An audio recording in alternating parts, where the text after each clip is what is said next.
Time नहीं मिलेगा आपको पास। तुम क्या सोच रहे हो, पंचवर्षीय योजना में आए हो क्या कि हाँ एक चैप्टर पढ़ लिया उसके बाद में 1 महीने की छुट्टी, बेटा अच्छे से प्रैक्टिस कर लो, ये कर लो, वो कर लो। यही कहानी है। जैसे समथिंग लाइक आप एक शादी में गए, आपने वहां पर कुछ शगुन दिया, तुम्हें ऐसा लग रहा है कि अब मैं सारा खा लूंगा। नहीं, कुछ ना कुछ छूटेगा। हाँ, यही कंपटीशन, इसी को तो बोलते हैं। तैयारी आपको अपनी तरफ से मैक्सिमम करके जानी है। फुल कोई तैयारी नहीं होती। Define 100% preparation. डिफाइन करो इसको कि कब आप एक बच्चे की प्रिपरेशन 100% बोल दो कि सर ये वाला, हाँ तो अपनी छोड़ दो। तुम किसी रैंक 1 जो पिछले सालों में IIT एडवांस की आई है, जिसकी रैंक 1 जिसके फुल मार्क्स आए हैं, उसकी भी 100% डेफिनेशन डिफाइन कर दो कि सर इसने ये किया था, that is the 100% definition preparation. कुछ नहीं होता 100%। मतलब sir the ground reality is कि हम कभी भी पूरी तैयारी कर ही नहीं सकते। फील कीजिए इस बात को। अपनी तरफ से मैक्सिमम करनी है, अपनी तरफ से। और अपनी तरफ से मैक्सिमम क्यों? क्योंकि आपको नहीं पता ना आपके बाजू वाले कमरे वाला वो कितनी प्रिपरेशन कर रहा है, उसने कितनी किताबें ली है, वो कितने घंटे पढ़ रहा है। तो आपको अपना मैक्सिमम अटेन करना। वरना अगर ऐसे ही होता तो भैया सर आप हमें बता दो कि ये वाली बुक ले लो, इसके क्वेश्चन सॉल्व कर लो, मैथमेटिक्स में इतने 500 PYQ या 500 सवाल लगा लो एक चैप्टर के, ये 100% है क्या? नहीं, ऐसा कोई डिफाइन कर ही नहीं सकता। तो आपको टाइम निकालना पड़ेगा। टाइम मिलेगा कभी नहीं ध्यान। और आपको इन दिनों में टाइम बहुत मिल रहा है, क्योंकि एक बार अगर मैं थोड़ा सा फ्री हो गया या होने वाला हूं थोड़े दिनों में, तो आगे आने वाले टाइम में तो मैं और 15 दिसंबर के बाद में तैयार रहिएगा प्लीज।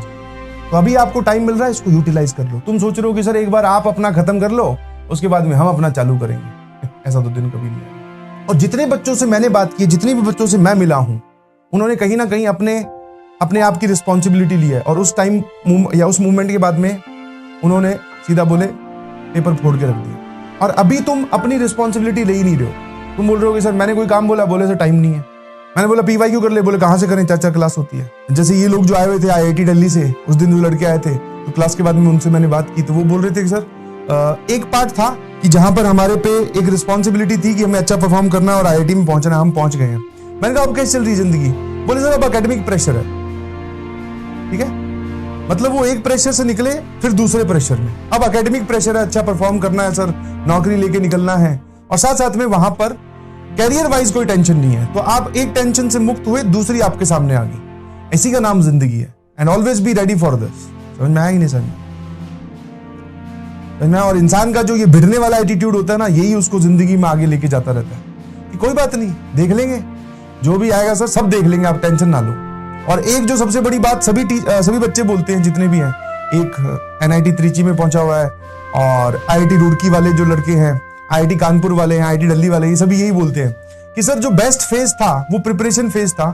वहां पे टीचर्स इतने अच्छे से पढ़ाते थे और हमें पढ़ने में मजा आता था, ऑल्दो हेक्टिक सिचुएशन थी। बट सर अब कोई नहीं पढ़ाता है, अब खुद को पढ़ना है। PDF डाउनलोड करो नेट से, टॉपिक देखो, सिलेबस का सिर्फ एक टॉपिक बता दिया जाता है। प्रोफेसर्स आते हैं IIT में और वो बड़े ही मतलब ठीक ठाक ढंग से ही पढ़ाते हैं। मतलब उसमें ऐसा कुछ नहीं है कि कोई आपको समझाने की कोशिश करेंगे। आपको अगर समझना है तो बहुत अच्छी बात, नहीं समझना है तो दैट इज योर चॉइस।